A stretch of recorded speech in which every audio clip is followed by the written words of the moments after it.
We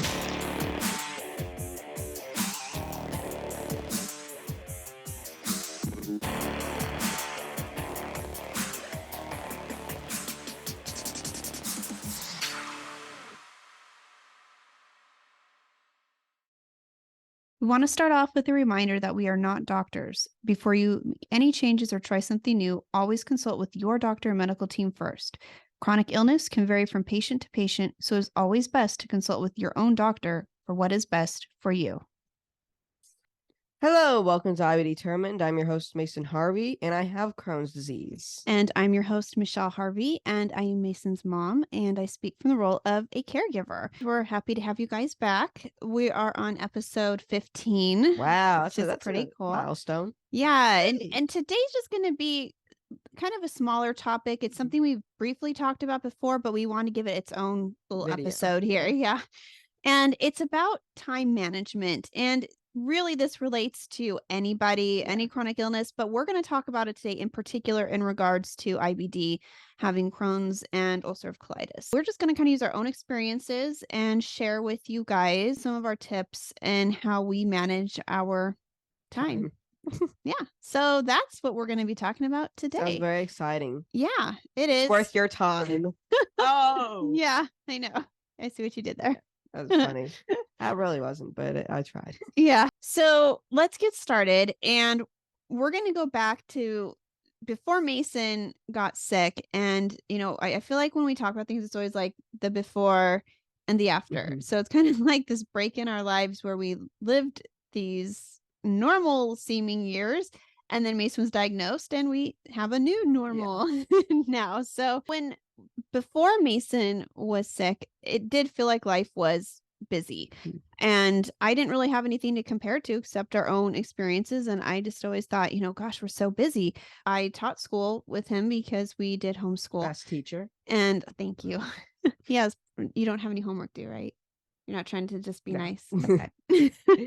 But anyways, life seemed probably like all of you listening busy. And I couldn't imagine anything else until Mason got sick. And once Mason got sick, I think that's when I at least really started to understand, you know, the meaning of being busy and what that meant, because you suddenly had this previous life that's continuing with this meeting up with this new life that is full of appointments and stress and financial changes, insurance, shots, infusions, the doctors. Yeah. It was different for you too. I mean, this is my perspective as a caregiver, but from a patient, you know, I think that changed a lot for you too, because that changed how you went to school. It changed how you saw friends, family, activities, everything changed. So one of the things I like to remind people, and if you're listening and you have IBD, if you have an illness and you feel like people just don't get it, it's probably because they just don't get it. And they don't do that out of anything. It's not out of spite or, you know, anything like that. But I try to look back and I think, you know, we didn't understand this kind of thing to this extent. You know, I could empathize and say, man, that's rough. Yeah. Like before I was diagnosed, I didn't ever know what Crohn's disease was before the hospital. Right. We didn't. I never even knew it was like a thing. And then when like you are diagnosed with Crohn's disease, I was like, I never heard of that though. What is it? And so you don't really know what it is. No. And even when we heard it that time, we had no idea. I mean, if you have a friend, you might know, but yeah. Because we didn't, we just didn't know. Yeah. No, it's important to remember with anybody that with whatever they're going through, their lives may look very different than yours. You're thinking life is really busy, but it's a whole different level when you have these other commitments that really aren't fun. And it's very, yeah, it's not quite the same. No. So I try to just remind myself that people just like me before Mason got sick, we could understand that things would be difficult. But once you do get sick or you do take care of someone who's sick, you really can understand the impact it has. It's important not to judge others for maybe how they see you and just explain to them, again, like we talk about all the time, Don't complain. No. Mrs. Mason's thing you came up with. Don't complain, explain. Explain. Yeah. And Slogan. just make sure you take the time to kind of fill them in and just know that they're going to relate to you on a certain level, but not completely. And that's okay. So also the other thing I want to talk about is comparisons. And even with us, it's important for us not to compare ourselves to other families and think that's how our life should look and be disappointed. Everybody's going to be different, different phases of their treatment, different phases of the diagnosis. Things are going to always change. That's what's crazy with this disease. You're up, you're down, it's all over the place. So, you can listen to someone's story and use it to understand and help you not feel so alone, but just don't compare yourself directly because it will be different. Some of you listening are not going to have our experience at all, and some of you are going to know exactly what we're talking about. It's okay to be able to tell people that you don't want to go somewhere and just don't have plans. We were just talking earlier about how sometimes not having any plans is the best Best plan. plan, yeah. So, Sometimes you're so busy, not doing anything is yeah, fun. it is because you're running around Yeah. so much and you're, Like, I'm just gonna take a little break. yeah. So it's like when you finally have a day off, it's kind of like, oh, this is great. I don't have any plans. If you need to take time off and take time for yourself in all of this, don't feel bad about No. that at all. I think that's very healthy and I think it's very important. If you So, want it, it matters. exactly. It does. It does. I like that. All right. So let's kind of jump into the show here. And the first thing we're talk about are the difficulties of time management. Besides your regular life activities, which for a lot of you is extracurricular activities, Going to school, going to working school, out, work, playing, mhm, the all of fun those stuff. things. Or Yeah. And so you work. have that all exists. Yeah, it does. And so you have to learn to coexist with this regular life Disease has to meet and work, yeah, school, all of that. They have to Yeah. like kind of meet somewhere Mhm. in the middle and you have to find a happy and work ground. together. Yeah. And so just like all of you, we have regular life and then we have IBD life. And that is a lot of appointments. You know that. It's a lot of appointments and sometimes it's hard to even get to these appointments or run errands because of a flare. So that can also change how you manage your day and things that need to get done. Sometimes you have to cancel an appointment if you can't make it. Sometimes you can't run those errands and get groceries, simple things like that that most people take for granted. And sometimes it's even hard to get to work, hard to go to school. Yeah. And Also, if you have to go get an infusion or a shot at the hospital, Mhm. that will take a day, usually a day's worth of time. So Right. you don't do school that day, and school's not just going to go away. You have No. to pick No. up. For Mason, that's a really big challenge that I think a lot of people may not understand. And when you look at any of these kids, just know that they have to do what all the other kids are doing, plus handle the weight of disease, the treatments, the pain that they go through, plus having to do assignments on days that other kids have off because they're trying to catch up. So it can be a lot. And even with things like work, as a caregiver, I have to figure out ways to manage my time differently and make sure I have time for all my clients, have time for our family business that we run together and for any other activities. So it can be a lot. And because of how it is set up and I'm home, I do the cooking and that's something that we do a lot. And I think a lot of you who do have chronic illness, you can't go out as much. There, you don't always have the same options. You can't just pick up fast food. You can't just, You have to customize it a bit at home. yes. You also have that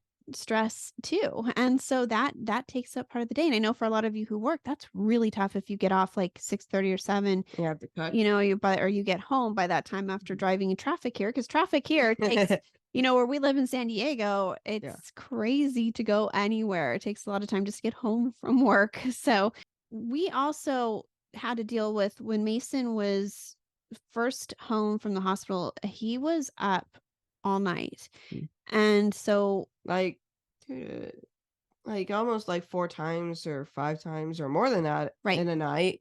Yeah. So like it was hard to sleep because you'd be up, then you have to fall asleep again, get up, have to fall asleep again. You spend like 30 minutes in the bathroom. Right. It was a big deal. It's almost like From my perspective, having a newborn, it was actually more difficult because it is something that I think a lot of people don't take into account is the lack of sleep. And so that leads to a lack of energy. And plus, if you're anemic, or this disease also just causes a lack of energy in general, depending on how active the disease is, it's going to make it hard for you to manage your time the next day because you're going to have a hard time getting up. You're going to have a hard time getting motivated. So, just that, Is it tired? yeah, he knows, and it was tough for him even with school, and so we accommodated him. We can because we homeschool, and we didn't want him to be held back or have to struggle in a classroom, and also being immunosuppressed, that also didn't help, but so there is that whole sleep routine that people don't really take into account that goes on with this disease. And then, your other thing you're trying to manage are insurance issues. And the reason kind of this topic came up is because last week we were dealing with insurance issues again, and the week before we were dealing with a separate issue on a payment. And so it's ongoing. So you'll have a day off and you spend that day, like, what did we do on the day off? Because dad was off too. And what did we end up doing?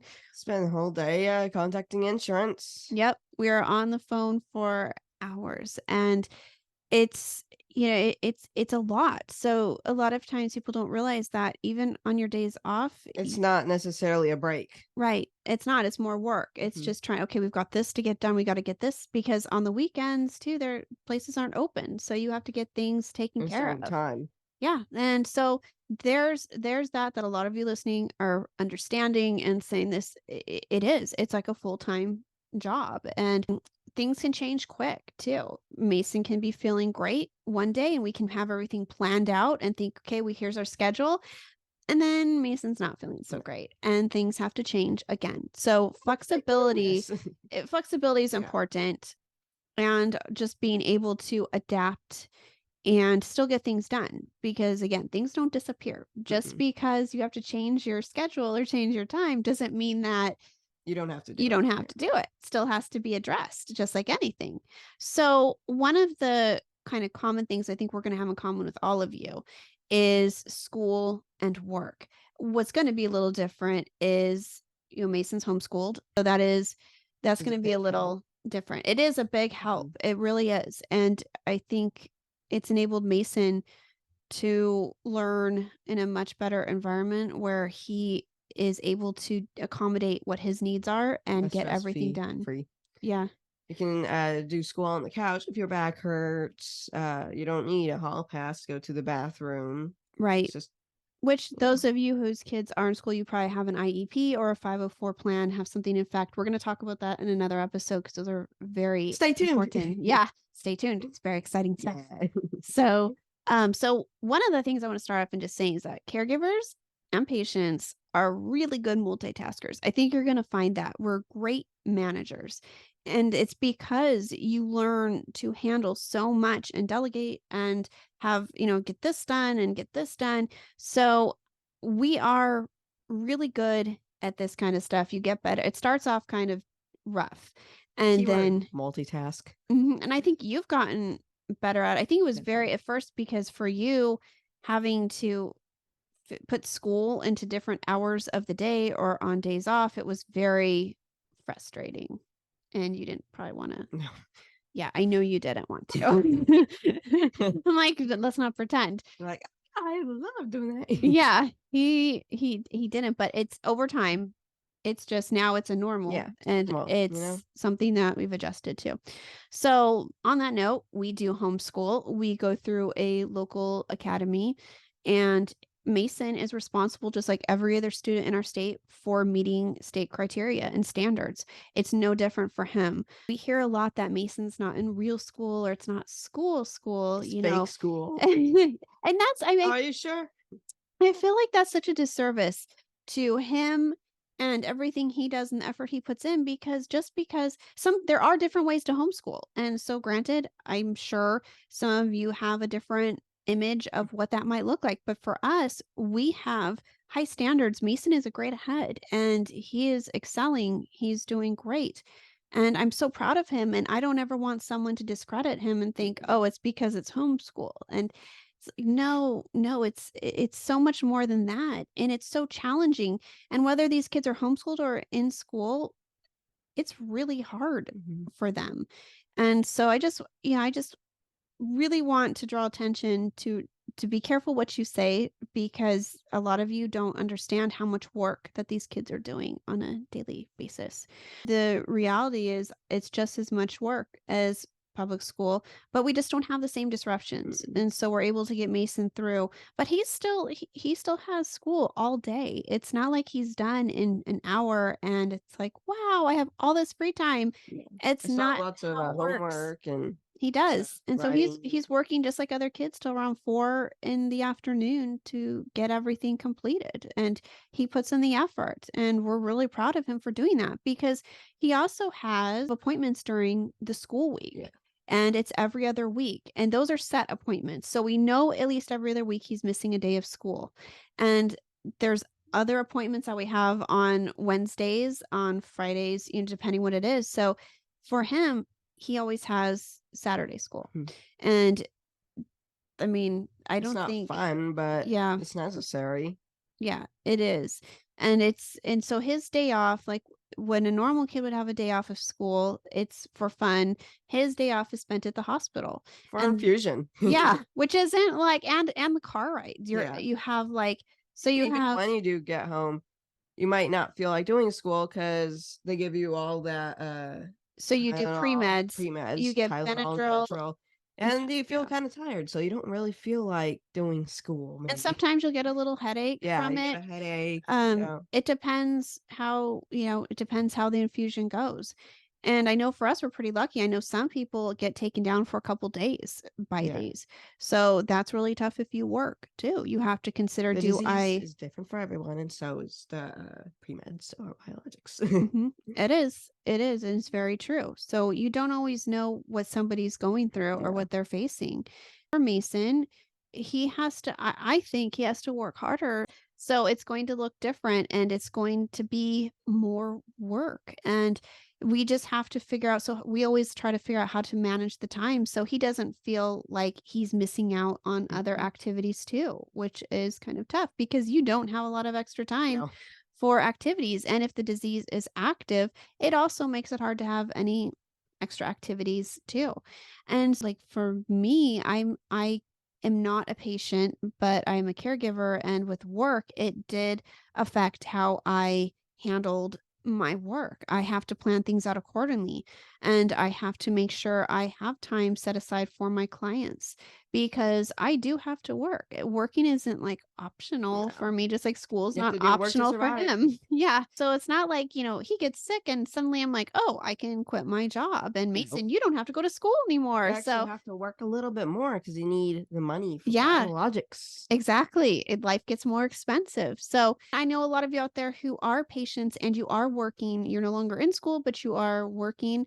That can also be a challenge for you too to manage that time and to, with all those things we talked about, to get to work on time and be there every day. And it's tough, even if you commute and you are in a flare and you have an hour drive to work, which could like realistically be how it is for a lot of Yeah. people here.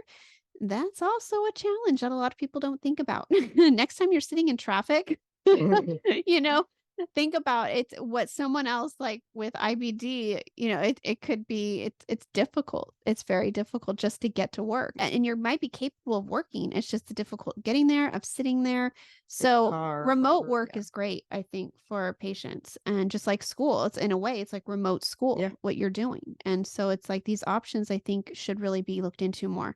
And we will be probably talking about that in another So stay episode. tuned once more. I know. We keep doing these teasers, like keep Yeah. listening to us. Is this a movie trailer? Yeah, I mean, not a very exciting one, but we're trying. And the viewers might think it's exciting. So now we're going to kind of wrap this up and talk about, how we plan our time accordingly. So how we make this work. One of the biggest tips that I can give you, and a lot of you may already be doing something like this, but if you're new to this disease and you need some advice, here's what we do. And again, share if you have any advice in the comments. We would love to hear it too. So for us, we have treatment Tuesdays. So Treatment yeah, Tuesday. That's almost as Taco fun as Taco Tuesday. Tuesday, but you It's know, Treatment Tuesday. it's Treatment It's Tuesday. fun. Yeah. And so Treatment Tuesdays, we keep all of Mason's treatments on Tuesdays so that we always know when we're planning anything to block those days out. Don't put anything on there because we do these every 2 weeks year round. So say you're at the dentist and they're like, okay, we need you to come back in 6 months for your next appointment. Can we book you on this day? And you're not sure what day his appointment is going to fall on, but you know it's on a Tuesday. So you just block out Tuesdays. And what we do with those appointments, we ship them all to Wednesday. So like Wednesdays are like for dentists, ophthalmologists, pediatrician, physical therapy, dermatologist. Any of the extra appointments are going to be on a Wednesday. Yeah. So we know when we're at those appointments, we can plan out for those on a Wednesday, and it's not going to ever interfere with his treatment because treatment is number one. Those days really can't be adjusted. So the other days, if something happens to overlap, we can work that out, but we try to keep the Tuesday separate. So we plan a Tuesday for treatments, Wednesday for other appointments, and then we put like the orthodontist on Fridays. So we have Fridays with the orthodontist. And Orthodontist Friday doesn't really go together, but no, we could have been more creative with that, but we didn't. It's hard to do. So yeah, orthodontist Fridays. Tuesday just works out. Mason's getting closer to getting his Invisalign, I think, or braces, whatever we're gonna do. But yeah, but he's already had several appointments because he did have a retainer at one point to hold teeth as more were coming in. And so we've been going to an orthodontist for a couple of years now. And it's going to become more appointments. So we're keeping that on Fridays so it doesn't interfere with Wednesdays or interfere with Tuesdays. So it sounds crazy, and it is. Really? And it is. And it is. Fact, yes. And but the reality is by planning this out the way that we are, it's very organized so we don't overbook or mess up appointments. So everything goes smoothly. So that's something maybe you can do too, have specific days. Also, the reason why this helps too is important. Like for me, when I have clients, I know what days or what times, to kind of schedule things for certain things I have to be spontaneous for. And the other good thing is we will plan for my husband's days off coincide with those Tuesdays and Wednesdays. So he's off. Yeah. So this is another thing. So those days he's off. A lot of you, I know this is a little more challenging because a spouse may have the weekends off, which is hard to do with these appointments. But for us, my husband has weekdays off. So that's why we chose Tuesday, Wednesday. So if I have to go into work or show a client that I can't move into a space that works, then he can at least make sure Mason gets to his appointments and make sure he stays on track. So that's how we also work that. So I can continue working and then he continues working. So it's busy, but it all works very well. And for Mason, like we were talking about, so your schoolwork, we plan for Saturdays for like a makeup day. So we'll take his Tuesday work and put it onto a Wednesday, and then Wednesday onto Thursday, Thursday onto Friday, Friday onto Saturday. And that has been working. Each other. Yeah, exactly. It kind of like, yeah, but it works. Yeah. And then when we have extra appointments in the week, like a Wednesday, we sometimes have to push it into Sunday. So we take like the weekend off and put it onto the Tuesday, Wednesday. So Mason, unfortunately, sometimes doesn't get like a weekend like other kids get. And I think a lot of you can relate to this. And so that's how it works for us as far as time management. We do figure out ways to have fun in here too and have activities. And the other thing is, let's see, we have our little list here. I don't want to miss anything. And also it's worth mentioning again to ask questions and don't assume.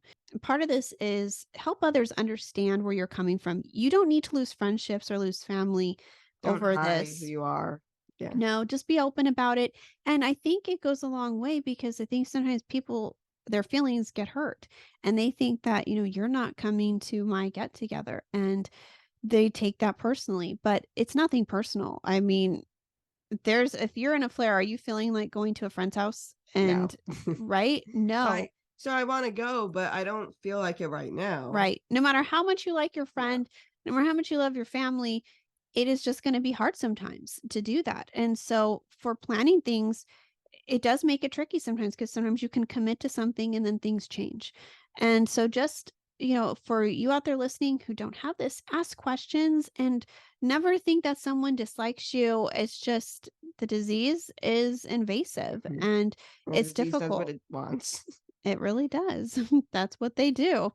And so it's just being understanding of why someone can't make it, and just and being a supportive friend and understanding. And even like say someone has a day off, don't assume that they're going to want to spend that day off, running around, going out and doing all kinds of stuff, or going to an event.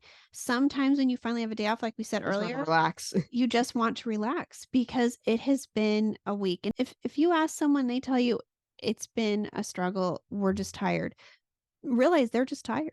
Yeah. That's what it is, and they're being honest. It's a lot of exhaustion in a lot of directions. It's both physical exhaustion and mental exhaustion, and it's important for us to make sure Mason stays healthy and is not too stressed Yeah. to where it's the exhaustion or the stress is going to cause him to be more ill. So that's our priority in all the time management, is to keep things moving seamlessly, keep things moving along. So what we always try to do is let you guys know you're not alone. Alone. Yeah. And so you can You're not listen, alone. There's other people fighting with you. and we're here. We're in this too. And so it's nice just sometimes to kind of regroup and just say, maybe you're going through this, maybe you had a week too where you had to talk to insurance repeatedly, or maybe you're fighting for biologic, maybe you're in a flare, maybe you're hospitalized right now. And it's stressful. We get it. We understand. And hopefully you can even share this with somebody who maybe isn't as understanding. Ask them to listen to it and hear from that perspective so they better understand what's going on. So thank you guys for listening and Yeah. tuning in. And you guys can follow us on Instagram at Team IB Determined. You can also listen to us on Spotify, iHeartRadio, Apple Music, Amazon Music, and you can go to Buzzsprout for where you can find us and listen to us. And if you enjoy watching these, You can watch on YouTube. And if you are on YouTube, make sure to like and subscribe. And if you want to be notified every time we post a video, hit the bell. Don't be afraid to comment, because we'll definitely respond to you and we'll read it, because we don't have that many comments anyways. So we'll definitely get them. We say this like every time. Yeah. And we're So like, please don't be shy. Please comment.